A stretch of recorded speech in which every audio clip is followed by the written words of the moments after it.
Assalamualaikum warahmatullahi wabarakatuh. Pada kesempatan kali ini saya akan menjelaskan mengenai pertemuan 11 mata kuliah web programming mengenai materi CSS atau Cascading Style Sheet. Nah, CSS ini sendiri merupakan bahasa yang digunakan untuk mengatur tampilan suatu dokumen yang ditulis dalam bahasa markup language. Nah, jika kita bicara dalam konteks web, bisa diartikan secara bebas sebagai CSS merupakan bahasa yang digunakan untuk mengatur tampilan atau desain suatu halaman HTML, gitu ya.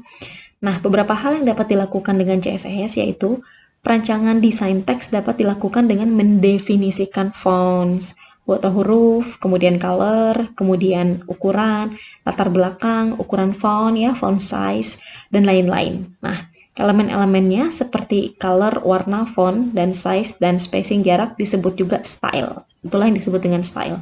Nah, CSS ini juga bisa berarti meletakkan style yang berbeda pada setiap layer atau lapisan yang berada di dalam suatu halaman HTML.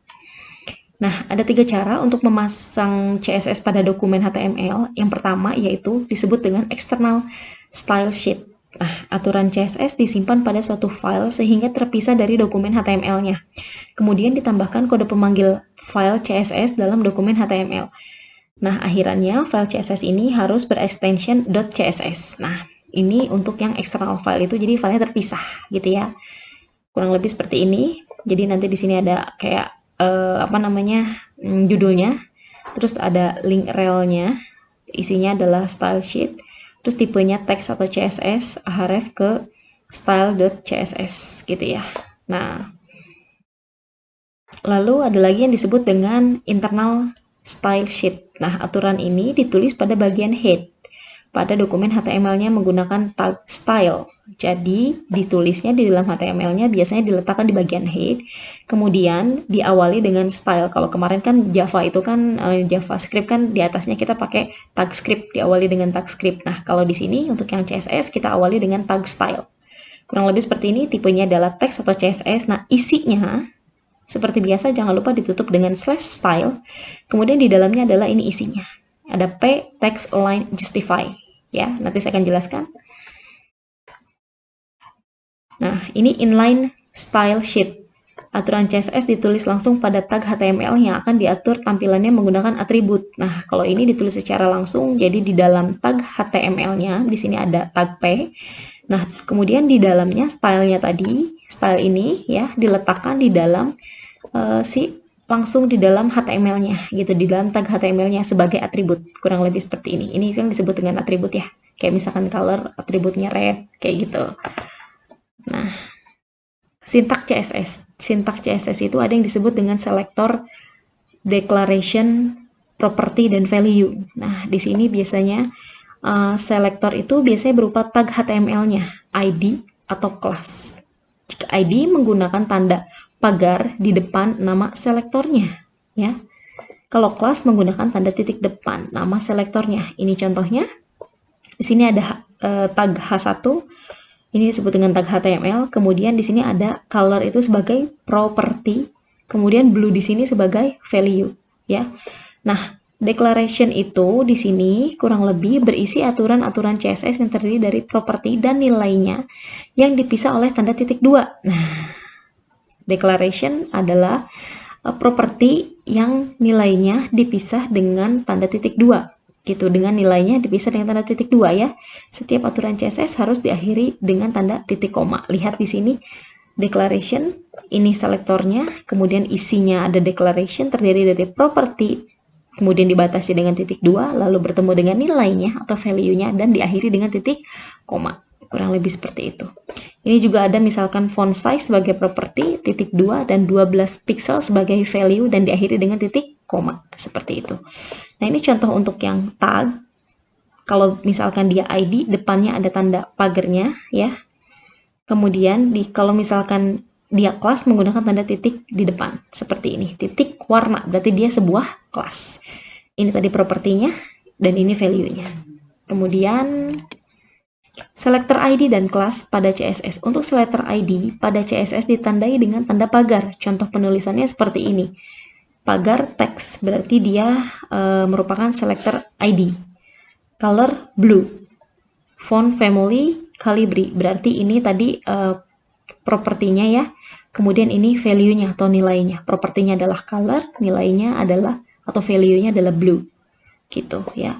Penggunaan dalam script HTML-nya nanti dipanggil seperti ini. Panggil P paragraf ID sama dengan teks. Berarti nanti paragraf tersebut semuanya akan terkena efek blue.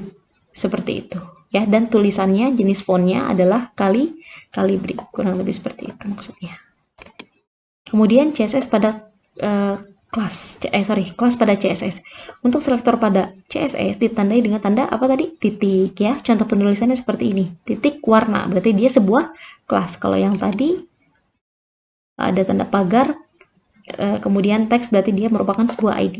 Nah, kalau ini sebuah kelas. Kelas background color light green. Nah, penggunaannya dalam script seperti ini saja. Ada di body, kelas sama dengan warna. Panggil nama kelasnya. Maka nanti seluruh bodinya akan berwarna light green. Gitu ya. Nah, ini ada yang disebut dengan pseudo class. Adalah sebuah kelas semu yang dimiliki oleh HTML yang membuat kita dapat mendefinisikan style atau gayanya ya pada keadaan tertentu dari elemen tersebut. Nah, pseudo class ini terbagi menjadi beberapa tipe. Yang pertama ada disebut dengan link. Apa itu link? Style default pada sebuah link yang memiliki href. Ada hover, style ketika kursor atau mouse berada di atas sebuah link. Ada active style ketika sebuah link diklik dalam keadaan aktif. Ada visit style ketika sebuah link sudah pernah dikunjungi sebelumnya. Contohnya seperti apa? Misal seperti ini ya. Kita lihat di sini. Nah, misalkan saya ketik UBSI untuk contoh. Nah, di sini ada tulisan Universitas Bina Sarana Informatika atau misalkan IPB. Nah, IPB University. Nah, di sini akan ada tanda garis bawah, itulah yang disebut dengan hover, ya. Kemudian, kalau kita klik, misalkan di sini ada image, kita klik, berubah warnanya menjadi biru.